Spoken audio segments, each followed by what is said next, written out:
Quick, what does Harry S. Truman's middle initial stand for? If you said Summers, thanks for thinking of me. But that's not correct. If you said Ship, Solomon, Simpson, or even Swinomish, you might be a little bit closer, but that's still not right. It's time to uncover the truth and the controversy. I'm Bob S. Summers, and this is a presidential story.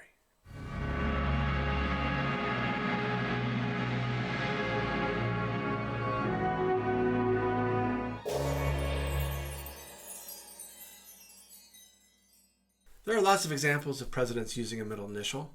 Franklin D. Roosevelt's middle name, Delano, came from his mother's maiden name, as did the Fitzgerald name for John F. Kennedy. George W. Bush's middle name, Walker, came from his grandmother's maiden name. Naming a child to share an ancestor's name is a way of continuing family traditions, honoring loved ones, and giving the child a sense of connection to something larger than themselves. When Harry Truman was born on May 8, 1884, his parents, John and Martha Ellen, named their newborn Harry to honor Martha Ellen's brother, Harrison Young. With the middle name, they ran into an issue. Harry's parents could not decide between Ship, in honor of his paternal grandfather, Anderson Ship Truman, or Solomon, in honor of his maternal grandfather, Solomon Young. Not wanting to disappoint either grandfather, the parents gave Harry only a middle initial, S. It was a gesture to both grandfathers, but wasn't an initial for anything. And throughout his life, it led to no end of confusion and controversy. It is said that nature abhors a vacuum. When something is missing, people will try to find a way to fill that emptiness. For example, when Truman took the oath of office after Franklin D. Roosevelt's sudden death in 1945, Chief Justice Harlan F. Stone delivered the oath asking Truman to repeat, "I, Harry Ship Truman." When Truman repeated it back, he made the subtle correction, "I, Harry S. Truman."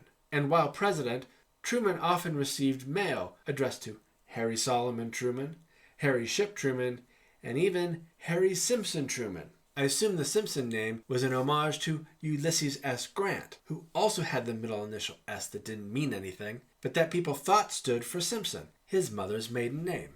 In 1955, on a visit to Eugene, Oregon, to raise money for the construction of the Truman Library, the Swinomish Indian tribe gave Truman the ceremonial middle name of Swinomish.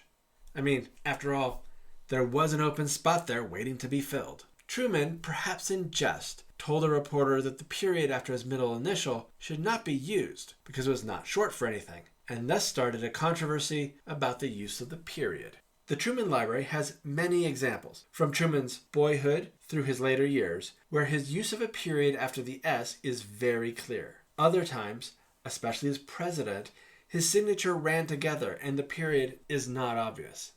Soon after he was elected president, the editors of the Chicago Style Manual informed Truman that omitting a period after his middle initial was improper grammar, and it set a poor example for America's youth. According to the Chicago Manual of Style, all initials given with a name should, for convenience and consistency, be followed by a period, even if they are not abbreviations of names. The U.S. Government Printing Office Style Manual states that the period should be used after the S in Harry S. Truman's name. If you are still undecided if you should include the period or not, think of this. If you are writing the name of the Harry S. Truman Presidential Library, the period is included in the official name and should be written that way. To then write the president's name differently would certainly be confusing.